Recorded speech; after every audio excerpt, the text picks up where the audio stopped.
Welcome to the Lechtich Parsha podcast, where we delve into the Torah's timeless wisdom and uncover uplifting and empowering lessons tailored to the challenges of our generation. Agudin Erev Shabbos Parshas Vayishlach Tovshin Pei Hey. I hope you are doing well. I hope you had a wonderful week. This week's shir is sponsored by the Streicher and Pollock families, the Schus Ulin Sham of Simcha Yosef and Moshe Zev Halevi, whose yahrzeit was in Zayin Kislev. True to his name, Simcha always wore a smile and uplifted others with his kind words. May his name be a merit, and may his legacy continue to inspire his family and all who knew him. Additionally, thank you Shimshi and Sabrina Galam of Monsey, New York, for this sponsorship in the honor of the Jarasho Mishpacha. This week, I was fortunate and merited teaching and spending a lot of quality time with a group from Australia. We learned a lot, we spent a lot of time together, and it was truly a phenomenal experience. One of the most startling experiences that I experienced with these boys, besides their accent, was after a completely jam-packed day, over 12 hours, well over 12 hours. We came back to Lakewood, and as you may know or you may have heard of the iconic Satmar, Kal Yitav Lev de Lakewood, the Satmar Bismedrish, that is the equivalent of Shtiblach in Eretz Yisrael or Zechar Moshe or Shiners in Monsey. So in Lakewood we have something called Satmar, and there's minyanim basically perpetually all day long, all night long.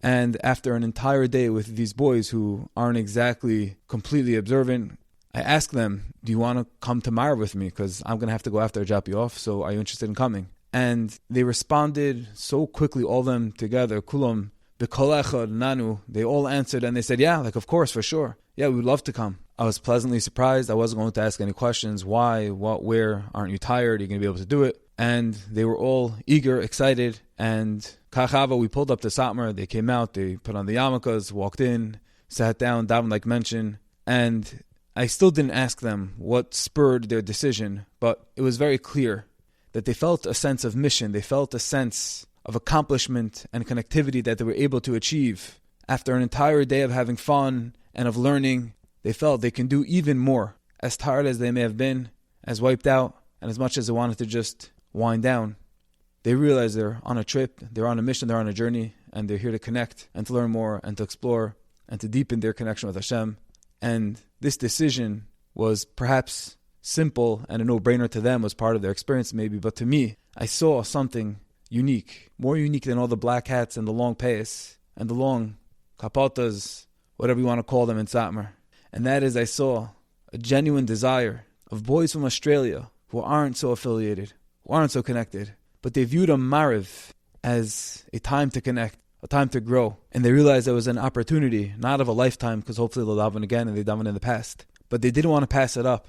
And as tired as they were, they showed up and they davened and they closed their eyes, they had kavanah, and they felt it was very clear, very good after that davening. Besides the admiration that I had for these boys and how they were committed to capitalizing on the time that they had over here, but there was something even more that I took away. My takeaway message was that every Mariv, every Shachris, every Mincha is an opportunity.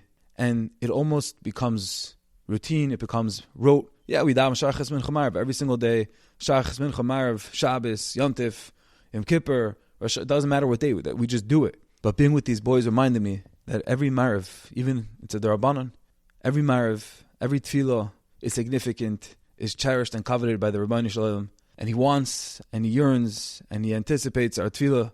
And we can't undermine, we can't discount the opportunity that lies within each and every tefillah. In this week's parsha, the pasuk says, Vayu b'nei Yaakov shnei masar, that the tribes, the 12 tribes of Yaakov were 12. B'nei Rachel, Yosef, and Binyamin.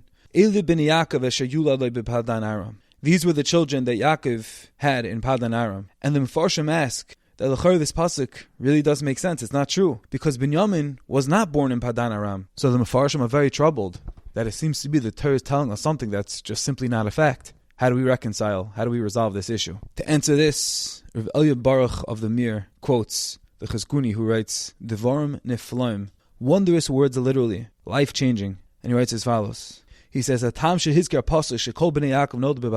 reason why the Torah relates that all of the Shvatim were born in Padan Aram, even though that's seemingly not true, Hu mishum sherachel hispalala al Binyamin b'Padan Aram. Because Rachel was mispalal. Rachel offered a tefillah for Binyamin in Padan Aram, and therefore, says the Chizkuni, at that point, At that point of tefillah, at that point when Rachel offered her prayer to Hashem, the deal was already sealed. The Torah is telling us that not only did Hashem answer, did Hashem heed the tefillah of this akara of Rachel, but it was done deal. It was gestempeled, it was signed, it was sealed, and it is as if so much so that Binyamin was already born, just like all the other Shvatim. Says the Chizkuni over here, the Torah underscores, highlights the intensity, the magnitude, the power of every single tefillah. Unbelievable. Even though Rachel didn't physically have Binyamin in Padan Aram, but the Torah associates, the Torah equates Binyamin's birth in Padan Aram like all the other Shvatim, because the tefillah, the prayer that was prayed on his behalf, was offered in Padan Aram, and because of that, it's as if she literally birthed him over there. There's a famous story that you might know once I tell you this Maisa about the Chazon Ish, about tefillah, but there's nothing better than hearing the actual sources, the actual facts, that this is how it was. There's many different versions, but this is from Rav Melech Birbin. He's got his facts straight. And the story goes as follows.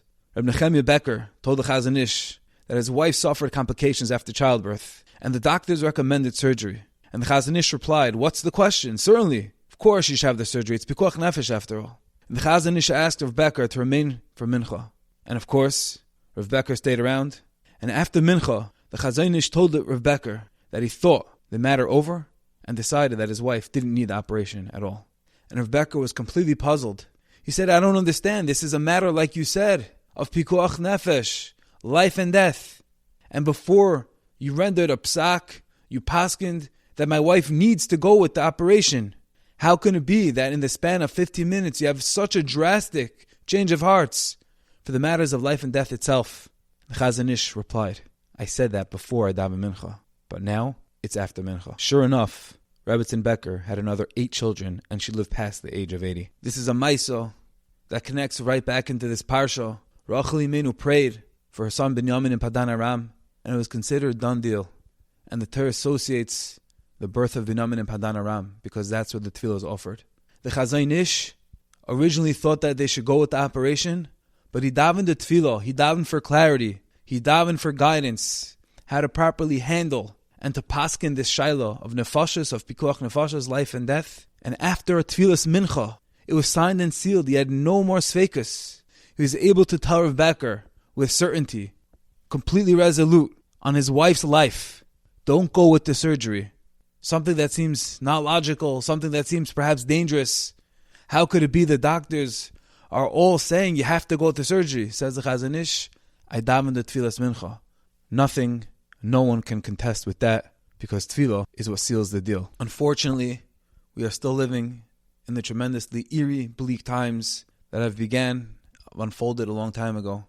And we look around and we hear the terrible news every single day, and all we can do is channel all of our hope, all of our tefillahs to the Vayishlach, and realize that there's nothing set in stone, that tefillah can change, tefillah can create, tefillah can save, and that's our only hope, that's our only tikvah, and we should use that, we should capitalize on that tool, on that invaluable resource. And Be'ezer Hashem, when we do that, may Hashem grant us all the Yeshuas, all the answers that we all need, and ultimately, the greatest answer, the greatest Yeshua of Mashiach Tzidkenu, B'mhirav Yameinu. Amen. I thank each and every one of you for listening. I hope you all enjoyed, and I wish you a wonderful Shabbos. I thank each and every one of you for listening. I hope you enjoyed, and I wish you a wonderful Shabbos.